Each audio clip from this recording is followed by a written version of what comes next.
So good to see everybody. Obviously a big week for us, rivalry week. Games like this make college football a lot of fun. Being able to bring the team in off the field Sunday night, and one of the ways that we moved on from the Boise game was bringing them off the field into the locker room and moving the cannon from the office upstairs down into the locker room. Obviously, this game is a really big deal to both the state, both fan bases, both alumni groups. I know how much it means to everybody up here in the north, and we're excited about the opportunity. I think it's a really neat deal that we're playing at Nevada Day weekend with, all the high schools are playing Thursday night, at least here locally. Most folks are off of school on Friday, and then the parade in Carson on Saturday during the day, and then our kickoff at 3 o'clock. I think it's just a great weekend up around these parts. Excited. We should have a full house. I think we're down to like 300 tickets left, and I know it'll be a great atmosphere here in the stadium, and that'll be a lot of fun. I'd like to take this chance to remind our fans that while we want to be the aggressor on the field, we certainly hope that our friends from the South will leave here, thinking that our fans have a lot of class. I mean, I want everybody to have fun and cheer loud and be loud and have a good time. But I hope we'll be respectful to the UNLV folks as they come up here.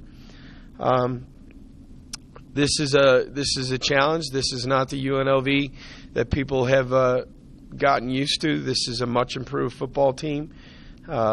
I think Bobby Houck has done a fantastic job over the last couple of years of rebuilding that program. I think he's one of the great guys in this league. They were joking with me at the first Mountain West Conference meetings. Bobby and I have a very close mutual friend that told me, "Hey, you need to go find this guy. You guys are really going to click." And I really like Bobby. I think he's a wonderful guy. His wife is a really nice person. And Tim DeRuiter from Fresno, who had been here at one time, Bobby and I are standing together talking and laughing and having a good time. And DeRuiter threatened to take a picture and post it up here. And he said he was going to send it to Coach Alt. So, while I'm not supposed to like Bobby, I do. I think he's a good guy, and I think he's a really good coach. And they've done a terrific job. At one point, winning 4 in a row, is a little bit of a change, and they're playing with confidence right now. While they went to Fresno last week and ended up losing the game, I thought it was a competitive football game. And obviously Fresno, I think, is either 16 or 17 this week in the poll. That's a really good football team, and they went up there and slugged it out with him. And so I really expect this to be a pretty evenly matched, competitive game. UNLV's offense, they're averaging 30 points a game. I think they run it pretty well. They're running it for about 5 yards a rush. Had a very explosive run against Fresno last week, probably a 65 to 70-yard touchdown. I think they're very effective in their three-step quick passing game. I think they have 2 good running backs, 2 good wide receivers, and an athletic quarterback. And they will obviously, we have not played well on defense, and we need to improve, and they're gonna present some issues. Personnel wise, Caleb Herring, the quarterback. They don't design a ton for him to run, but he can pull the ball down and make plays with his feet. Cornett and Murray Lawrence, both running backs, 6 foot 210 and then 5'8", 180. They are different from each other, but both very effective. Marcus Sullivan, 18, the receiver, is their speed guy, and Devontae Davis, 81, is a big, strong wide receiver. He's going to be like a Wimberly type, where he's just going to use his size and his ball skills. They do have some pretty good skill on offense. Defensively, I think they're pretty good up front, especially at defensive tackle. They've got size. They've got a couple guys that you look at on film and you say, okay, that's a pretty good football player. And obviously for us with the issues that we've had depth-wise at guard, that's a concern. That's going to be a battle that we have to try and win. They're going to play man-to-man, so we're going to have to win on the outside. I mean, they played man against Fresno as well. I mean, you're gonna have to take some shots and try and win some one-on-one matchups on the outside. And they're aggressive. They're not afraid to pressure. They'll show you some different looks and bring it from all over the place. And obviously it's going to be a challenge for us. I really like 99 Tyler Gatson, 6'3", 295 senior, interior defensive lineman. I think he's a good player. I think he's active with his hands. I think he could present some problems for us. Hassan, the linebacker, 43, is a good player. I think both safeties are good players. They're up, in the lead in team tackles, Vea and Crawford. So they've got some good personnel on that side of the ball. And the other thing they are on defense specifically, they got a lot of upperclassmen, a lot of juniors and seniors playing, a lot of guys that have played together for a long time. On special teams, they got a good young return guy, freshman Whitley, who has got some juice. While his numbers average-wise aren't fantastic, he's shown flashes of being able to hit the accelerator and go. And so we've got to do another great job here this week of covering kicks and not allowing them to make a play in the return game. So this is a big week for us. I mean, look, every game is a big game. I mean, you only play 12 or 13 of them, but obviously I know what this one means up here, and we're excited about it. I can't wait to meet with our players here in a little bit and talk about, you have chances to play in rivalry games, and that's, again, what makes college football special. And I've been fortunate enough to be a part of, Notre Dame and USC. I've been a part of Stanford and Cal. I've been a part of Michigan State. And the John Carroll Baldwin Wallace, the Battle of Cleveland is a big one. But, this is a really big deal. And I know it's a big deal, and I'm looking forward to it. And so it should be fun. It should be fun. And weather's going to be nice. Stadium's going to be full. It's going to be a good weekend. We're looking forward to it. So with that, we'll take any questions.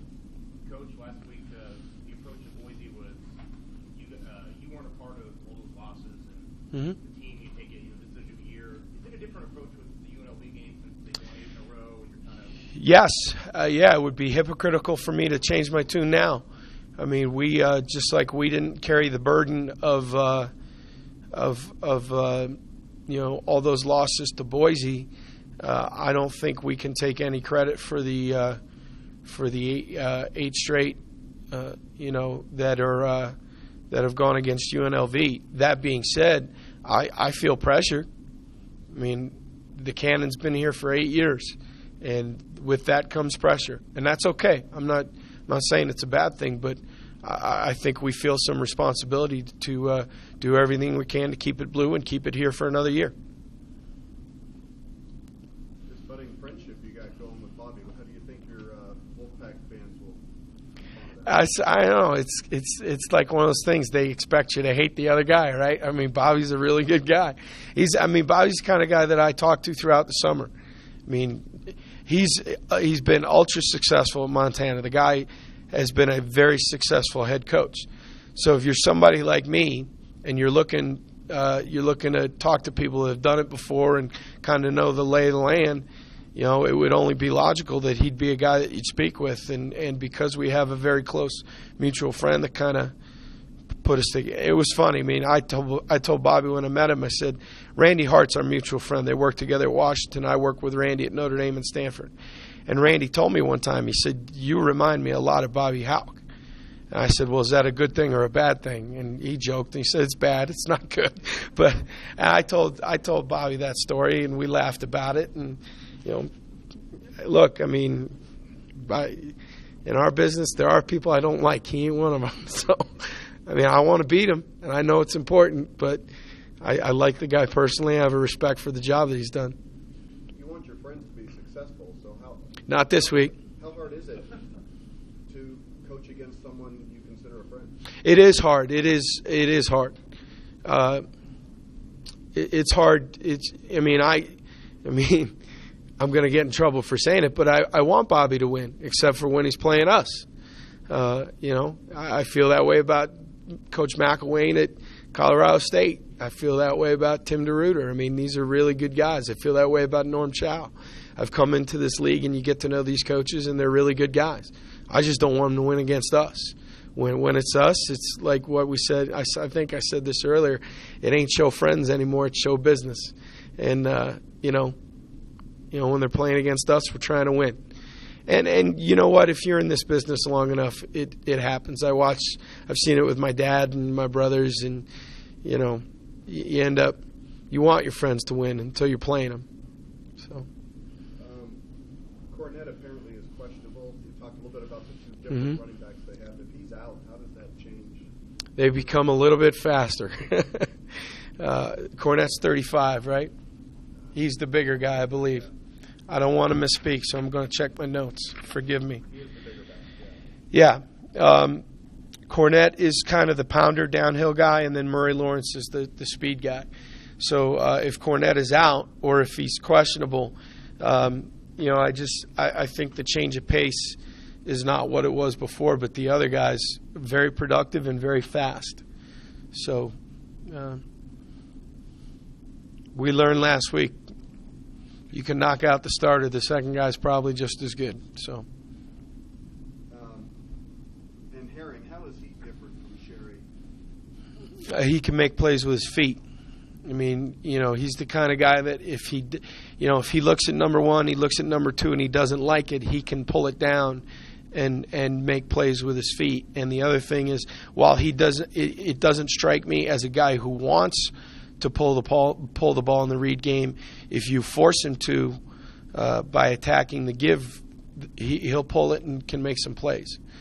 So I think they've done a nice job offensively of calling games and getting him into situations that take advantage of his strengths. I think yesterday you said if Lavulo comes back this week, is he kind of questionable at this point? It's a combination of, he was suspended for conduct detrimental to the team, but he was also dealing with some back issues.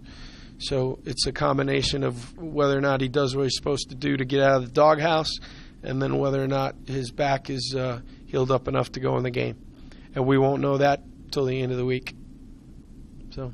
Coach, you're a proponent of getting the community involved with fans. What do you think about all the stuff going on this week, the March of the Yard? I think it's great. I think it's great. It's part of what makes college football fun. I'm going to be a part of the pep rally on Friday night here in the Quad. I came from a place in Notre Dame where you'd have a pep rally before every home game, and it's part of what makes college football unique and fun, and the interaction with the community and the student body. I don't know what was going on last night, but when I pulled out of here pretty late, there was a couple hundred students out in front of the Joe, and I don't know what it was, but they were having a good time. And all the things that are going on through the week, our other teams that are playing, I think it's great. And it's it's part of what makes our game special as compared to the professional game. When did you know the significance of this game and what it means to this community? The day I got here. Yeah. I mean, the first time I walked into the building, they took me right to the cannon, and I knew it was a rival. Naturally, you're going to know it's a rival, but I don't think I understood how strong the feelings up north are about it. I can't speak to how the people in the southern part of the state feel about the rivalry, but clearly it's important to everybody up here. And in my first few months here in town, every time I'd go out, fans would remind me, and that's fine. I mean, it's fun. It's fun. I'm glad people are that passionate about it. It's pretty cool. I mean, people talk about Boise, they talk about Fresno, but everybody talks about this one. So that's good. It's good. It'll certainly it has served as a way to get our attention moving forward quickly here. I think the most rivalry trophies you can pick up in display. I mean, I don't think anybody's picking up the Fremont Cannon. I mean, what did you think when you first saw that? I thought it was really neat. I did. I really thought it was neat. It's cool. The tradition of painting it for the school that is in possession of it. The story behind it. The largest traveling rivalry trophy in the country. I hope I said that the right way. I mean, that's a pretty unique deal, and it's fun. I guess I wish I had a more eloquent way to describe it, but it's fun. It's an enjoyable thing to be a part of. Obviously, the players are going to be pretty excited and jacked up in this game. I mean, do you have a challenge in trying to control that emotion, or do you try to springboard and play off it? I mean, how do you balance, not them getting overhyped, but using the... Yeah, that's a great question, because I've been a part of them where you make too much of it and you kind of run out of energy by the end of the week. The point Sunday night coming off the field and bringing them into the locker room and having it there in the locker room was to remind them how important it is. We have a lot of young football players playing for us, and not a lot of them are from the state. So I wanted to make sure that the youngsters understood how important this game was, and we're going to do a couple of things to remind them throughout the week. The veterans understand, and I know Joel Batonio and Wimberly and Hecking and guys like that have begun to talk to their teammates about what a big deal this is. At the same time, we still have to play a football game against a pretty good opponent, and we don't want to be banging our head against the wall in the locker room trying to get all hyped up and then not go play, because you still have to go play. And ultimately, it doesn't matter who wins the warm-ups. It doesn't matter who talks the most trash or who jumps up and down in the locker room. We still got to go play. And so that'll be the challenge, I think, towards the end of the week, is to keep everybody poised, to keep them in the moment, in perspective, and remind them that we still got to go execute and play football. A couple weeks ago you said just stick to the fundamentals, stick to the basics. Is that the same mentality going? Yeah, despite the fact that it is a rivalry week, the goal is still to be 1-0. And clearly, you only have to look to the second half of last week's game to see that we need to continue to work on tackling. We need to continue to work on communication, both on offense and defense, to make sure we're all on the same page. Those mistakes last week are not they're not earth-shattering secrets. I mean, when you got two guys in the C gap and two guys in the D gap and nobody in the C, you're going to get gashed. So we can't. We can't be talking about playing with emotion the whole week. We need to be talking about playing with emotion, but still playing smart technique, fundamentally sound football, and we can continue to improve on that. Everybody can, but clearly for us, we need to continue to focus on those things. And you've experienced some intense rivalries. Just what's your favorite memory, just going back? I can't believe I'm going to say this because I'll get in trouble, but my first time of Notre Dame USC, where Charlie had the green jerseys waiting for the team in the locker room after warm-up. Nobody knew about it, not even the coaches. The reaction on the players' faces when they walked in the locker room and found the green jerseys hanging in their lockers. And then we played out of our minds. We absolutely played out of our minds. And I don't know if I've ever been in a stadium that had as much energy as Notre Dame Stadium did that year. Unfortunately, we had them 4th and 9, and they completed a long ball, and then the Bush push to end the game. I would have loved to have said, my dad told me after the game, he hugged me, said, "I love you. You were just part of one of the greatest college football games in the history of sport." Unfortunately, you were on the wrong end of it. But in terms of rivalries, and that was one of the great moments of that rivalry, and I was right there center stage for it, which was a pretty cool experience. But that being said, this is pretty special. You get to be a part of this as a head coach, and when you go to school at UNLV or the University of Nevada, this is SC Notre Dame. This is the game. So for us, this is the big one. And how special is it to have both teams wearing home jerseys? I think it's a great touch. I give both ADs a lot of credit. I think it's a great touch. The first time I saw it was a couple years ago when USC and UCLA did it, and I guess it dates way back. I want to say maybe the 60s, 70s they were doing it, and they brought the tradition back. That was the first place I saw it, but I think it's a really cool touch to have both teams in their home uniforms, and once a year this is a different game, and it's a nice touch. And I credit both athletic directors for agreeing to do it. So. You guys have won 8 straight. Do you even allow yourself to think? No. Next year, what if we're the ones that? No, I don't. Just like at halftime of the Boise game, I don't think about, I'm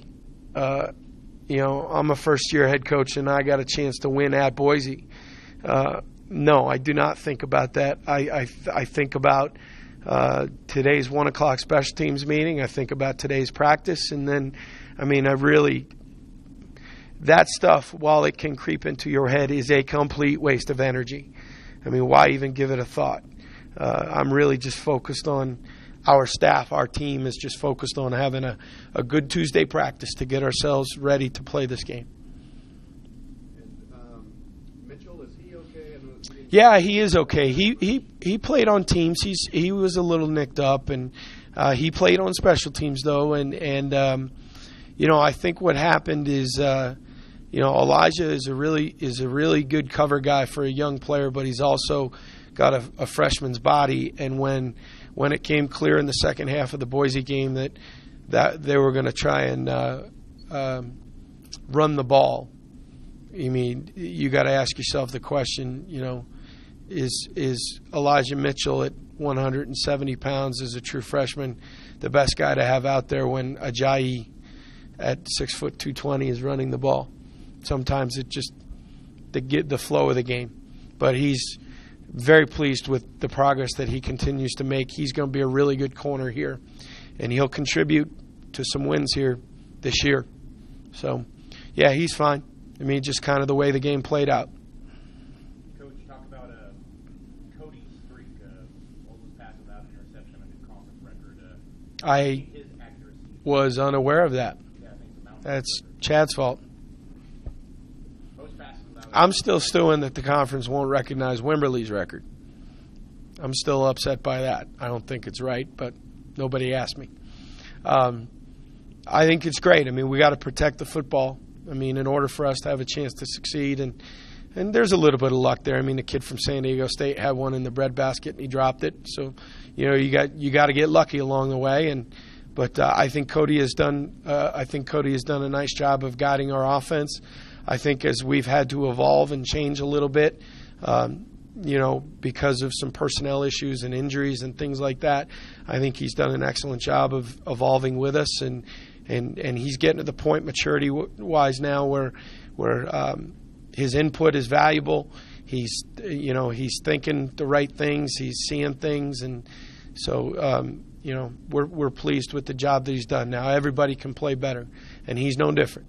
And he knows it. We coach him the same way we coach everybody else. But, he's I know he's excited to play this weekend. I know this. He told me, he said, as a redshirt freshman coach, I didn't get it. I didn't get what a big deal this was until game day. And that's a pretty self-aware statement for a guy to make. So. Anything else for Coach? Yeah. If last night is any indication, you were talking about last night's energy. If Twitter's any indication, apparently that was an undie run. There was a what? Undie run? Undie run. Had I known that, I would have stopped. Thanks, guys. Thanks for getting dressed up, Jack.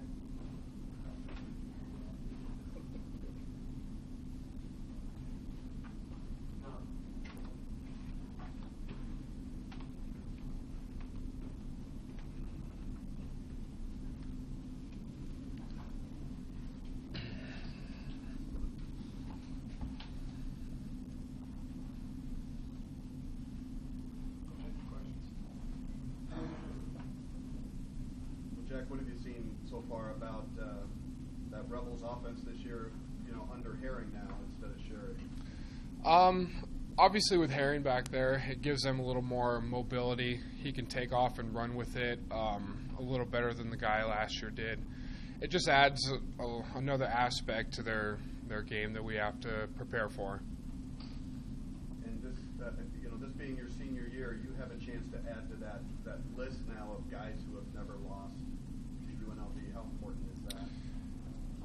That's, to me, and I know to a lot of the older guys, that's one of the most important things of this year is not losing to Cannon. I mean, that's I know when we look at the schedule, we always look at the UNLV game and see when it is, who we're playing around there, just so we can start to get an idea. I mean, we want to win that game not only for ourselves but for the school and also for the fans. It's more than just a game to us. It's the state championship, the Cannon game. Is it safe to say this is the best Rebels team you've played against? Yeah, I think so. They're, like I said, they've added things on offense. I remember my sophomore year, Herring was the quarterback then, but he wasn't as good as he is now. He's developed quite a bit, so he adds another aspect to their team. A mobile quarterback is very dangerous, kind of as we learned last week. But yeah, I definitely think that this is the best Rebels team that I've faced since I've been here. They'd be fired up to play guys anyway, but the fact that the way last year's game went down, they were up twice by 2 touchdowns, and came back to win on their home field. Mm-hmm. You got to think that's even more added incentive for them. Yeah, I know. I can imagine they're going to be pretty fired up for the game, but we're going to be fired up too. I mean, like I said, this is one of the most important games of the year, and this time it's at home in our house with Mackey, and it's going to be packed. So we're going to come out fired up too. What do you tell the young guys on this team about this game?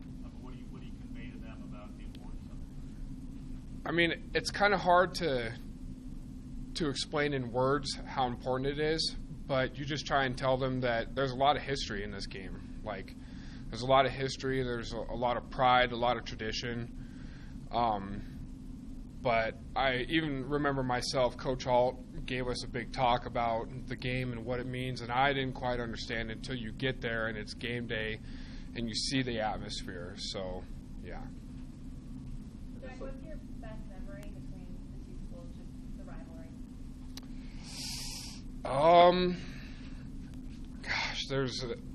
I'm not sure. That's kind of a hard question because my first 2 career sacks actually were against that team my sophomore year.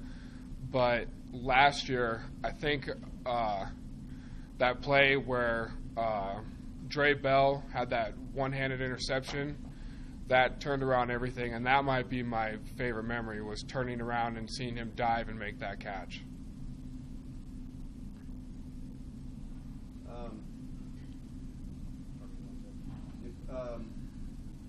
Sounds like Cornette is questionable. He's obviously the big running back. They also have the shifty running back. How does that make him different if he doesn't play?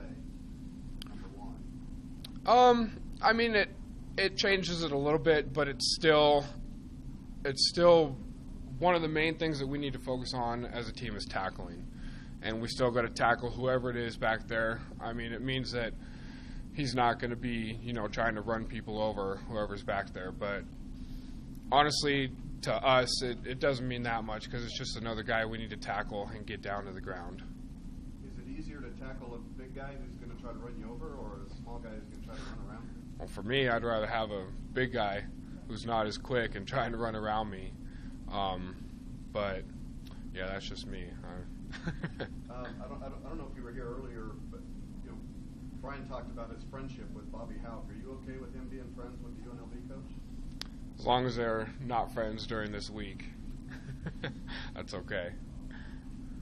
What do you think about the support so far? It's going to be a sellout. They're doing the March of the Arch, the Blue Arch, all this stuff in the community. Yeah, I didn't know this, but Coach Polian just told us yesterday or Sunday that they added 1,000 more seats, like standing room only on the track or something like that, and I think that's awesome for our community to want to come out here and support us so much like that. So I think I know they're doing a bunch of stuff throughout the week, and and that's awesome. I heard about the Undy run last night, the Beat the Rebels Undy run. Thought that was cool too. Didn't go, but. Anything else for Jack? Thanks, man.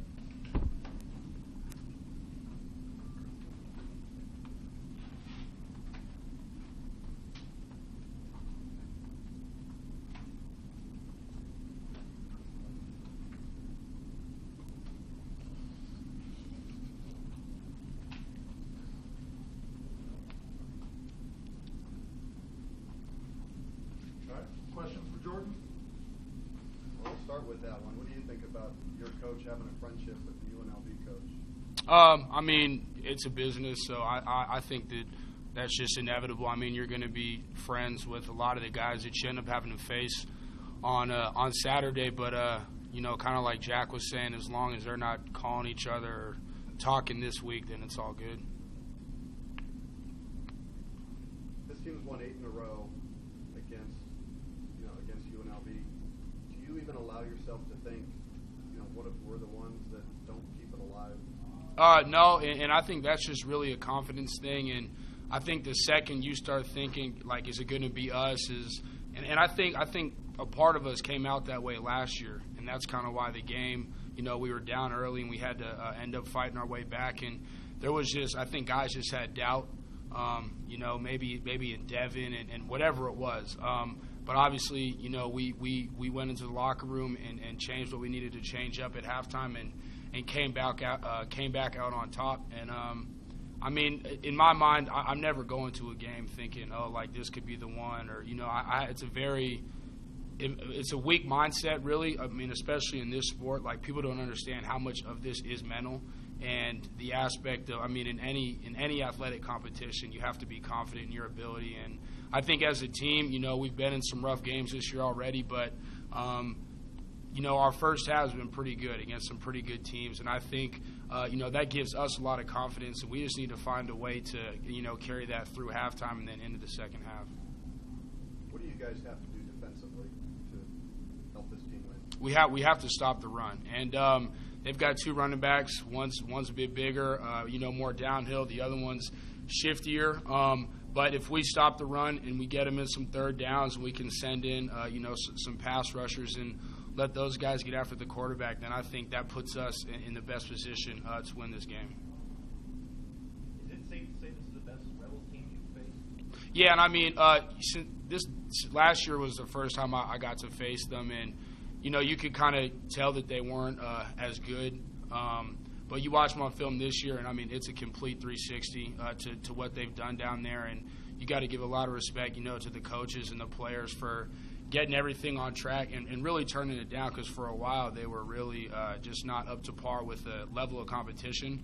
But no, this year, I mean, they moved the quarterback was a receiver, and they moved him back there, and that gives them an extra burst on offense because he can run the ball a little bit. And then they've got some pretty good running backs and a pretty big offensive line. And, I mean, you watch them on tape, and they're not the UNLV team that most people are used to seeing. What do you think about the support in the community this week? I mean, it's going to be a sellout. They're doing a bunch of cool stuff this week. I mean, Reno's really into this game. Yeah, and I love it. I mean, and I think that's one of the things that makes college football is so special, is that on campus we do have all this support and stuff. And Coach Polian told us that they were adding like 1,000 or some extra seats. It's going to be the largest crowd Mackey's ever seen. They're standing room only and all that type of stuff. So I mean, it just makes us that much more hyped up and ready to go out there and play and just put on a good effort for everyone here in Reno, because I think the rivalry is a lot deeper than just football. I think it's also Reno versus Las Vegas and, stuff like that. Everyone views us as kind of the little brother to Las Vegas in a lot of other aspects. But football, for a while, we've now been on top. So I just think, all that just adds to the, the rivalry, and it just makes it all that much more exciting. Do you guys have to be careful not to get too pumped up for this? I mean, I just think guys got to be able to contain their energy. I mean, I think one of the big things is, sometimes we do play flat as a team, and that's one of the things that the coaches have really been trying to change is that, like, this is a game, and we're supposed to be out there having fun. And, even when things aren't going our way, like, we're still blessed to be able to play, this game with these teammates and, and go to this institution and stuff. So I don't think you can really get too pumped up. I mean, I know at the end of the day, like, however pumped up you are, it doesn't really play that much of a factor. You still have to go out there and, execute and all that stuff. And, some guys get too pumped up and start messing up. But I just think, guys, I think we've done a good job so far of letting everybody know, for the guys that have been here for a while, what this game means, to us. And everybody on this team has never seen that cannon any other color but blue. You know what I'm saying? And so our one goal this week is to keep it that way. Do you think this game could be a turning point to your guys' season? I definitely do. And I just think really for us is this game is going to be big for us in terms of trying to put two halves together. It's kind of been our rep all year that we go out there and we do real well in the first half, and then, whatever may be, happening in the second half. And at the end of the day, I mean, that falls on nobody but us as players, because it's our job to go out there and, and put everything that we've learned in the week, put that to use and out there.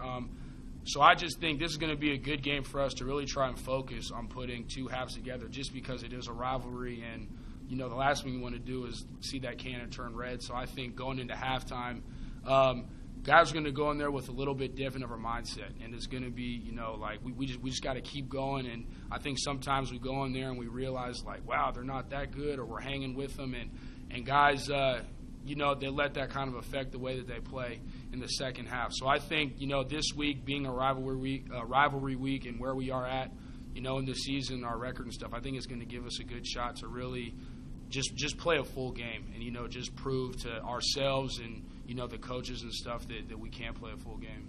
And what's your best memory of the rivalry? I mean, probably just seeing Devin Combs going out there. He's one of my good friends. We've been in a lot of, business classes and stuff together, and just seeing him really go out there and just completely turn that game around. I mean, he did a lot of things that game that not many of us thought that he could do. And I think Dre's interception was really big, but I think it gave our team a lot of confidence, just seeing the way that Devin was able to work the offense and, get the ball down the field and score and, ultimately give us the win. And then that, I mean, like I said, I've really only played them for 1 year, so on the field that would be just my biggest memory, is just seeing him kind of, present himself to the college football world in that way. What are you telling the younger guys about this rivalry, about the experience they've had? Yeah, and I mean, it's kind of like, the same thing that those guys told me, because when I was a freshman, they'd had the cannon blue for 4 years already. So it's just, I mean, like take a look at this thing. Could you imagine what this thing looks like red? And there's little, chips on it where the red paint does come through. And, I mean, it's really, you got to get them ready for practice, because it's the most intense week of practice, but it's also the funnest, right? Because everyone's doing that little extra, to get that much more prepared, so the tempo's faster, everyone hits a little harder, runs a little faster, and all that stuff. So, I mean, it's really just letting them know that, you gotta kind of follow us, because you guys haven't really experienced it yet. But I think, as upperclassmen, we set a pretty good tone at practice. So, just telling them, like, look, like, this is the biggest week of practice for you all year, and I mean, you got to have fun, but it's gonna be a grind. I know Coach always talks about, being 1-0 this week and not looking too far ahead, but you guys kind of have to win this game too. These quote unquote winnable games to keep that bowl streak alive too. Is that something that's on your minds at all? No, I think as a team we know that if we put two halves together, then we stand a pretty good chance of winning a lot more games than people, predict us to win and stuff. And really the message is always the same. I mean, it doesn't matter what happens. I mean, if we don't win this game, then, it's the same story next week. It was, well, now you got to win this many. Now you got to win this many. So it's in our best interest, to just focus on this week and this one game, and just, at this point we still do control our own destiny. So for us, it's really just, be 1-0 at the end of this week, and then next week it'll be about Fresno, and then it'll just keep going on and on like that.